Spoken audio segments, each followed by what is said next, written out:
नमस्कार मंडळी.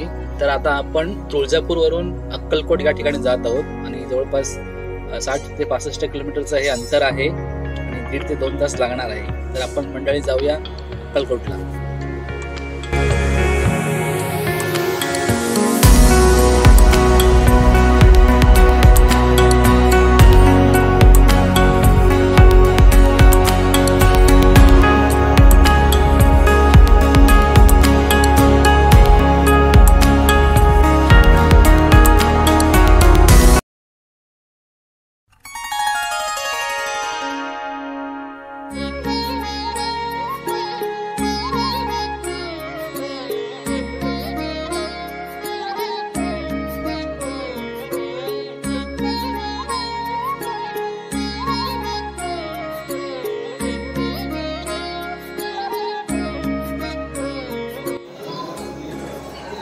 एक सकाळच्या होते छान मंदिर आहे.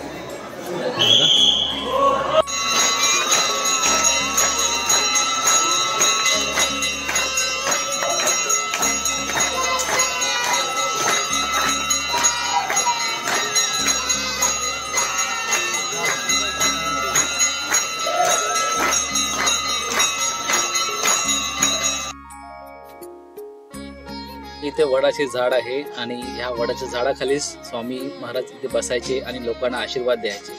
आणि आता आरती संपलेली आहे आणि सर्वांनी दर्शनासाठी रांग लावलेली आहे. आणि हा आजूबाजूचा परिसर बघा, खूप सुंदर परिसर आहे.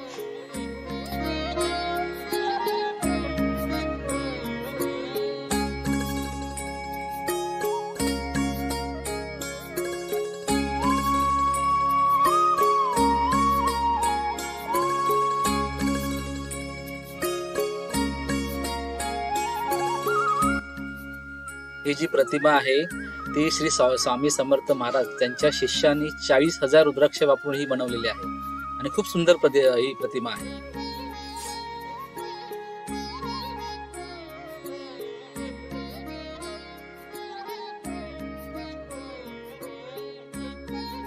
मंदिराच्या बाहेर आम्ही आता आलेलो आहोत. दर्शन चांगलं झालेलं आहे. आरती सुद्धा आम्हाला मिळाली आहे आणि सुंदर इथे माळा वगैरे, स्वामींच्या माळा आहेत, त्यांचे किचन आहेत, त्यांचे काही धूप आहेत, त्यांचे साहित्य, जे काही साहित्य आहेत पूजेसाठी ते सगळं साहित्य इथे अवेलेबल आहे.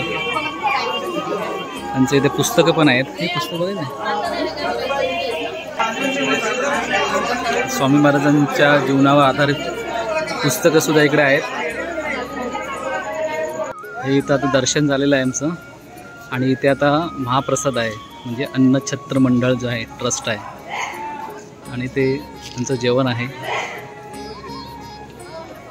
खूप चांगली सुविधा आहे इथे. इथे आता ही जेवणाची महाप्रसादाची लाईन आहे. हो, म्हणजे एक तास तरी जाईल आपल्याला.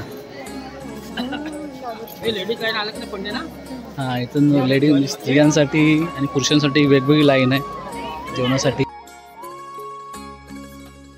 इथे हे जेवणाची व्यवस्था केलेली आहे, म्हणजे दुपार आणि रात्रीचं हे जेवण असतं आणि हे जेवण फ्री असतं आणि छान, म्हणजे मेनकून छान असं चपाती, भाजी, डाळ, भात, स्वीट असं एक छान जेवण असतं.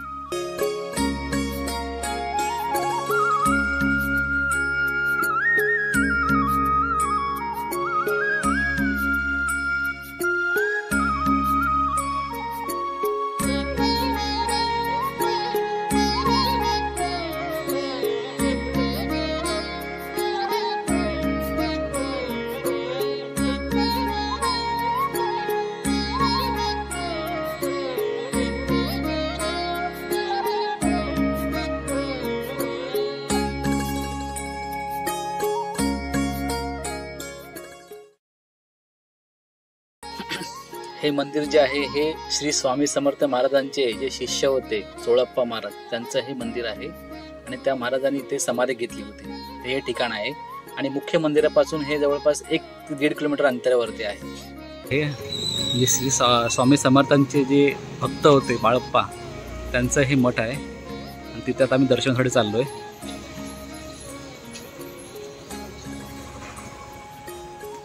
खूप सुंदर मठ आहे. झाड पण आहे इथे.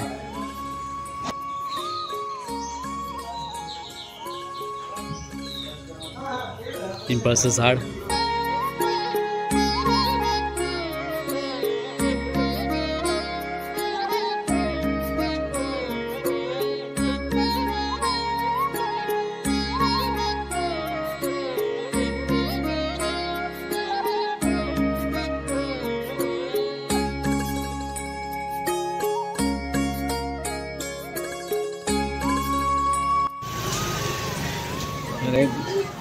अक्कलकोट आम्ही सिटीमध्ये जसं आमचं फेरफाटका आहे. आणि घरं बघाल तुम्ही म्हणजे आपली बोलू ना जुन्या पद्धतीची जी घरं आहेत ती छान टिकवलेली आहेत. दगडांची घरं आहेत. तर मंडळी अशा तऱ्हेने खूप छान दर्शन झालं अक्कलकोटचं. आणि आज आम्ही आता गाणगापूर या ठिकाणी जात आहोत. गाणगापूर जवळपास इथून 2 तासाचं अंतर आहे. आणि गाणगापूरमध्ये काय पाहण्यासारखं आहे ते तुम्हाला आम्ही या व्हिडिओमधून दाखवेन. तर चला मंडळी भेटूया आता आपण गाणगापूरमध्ये.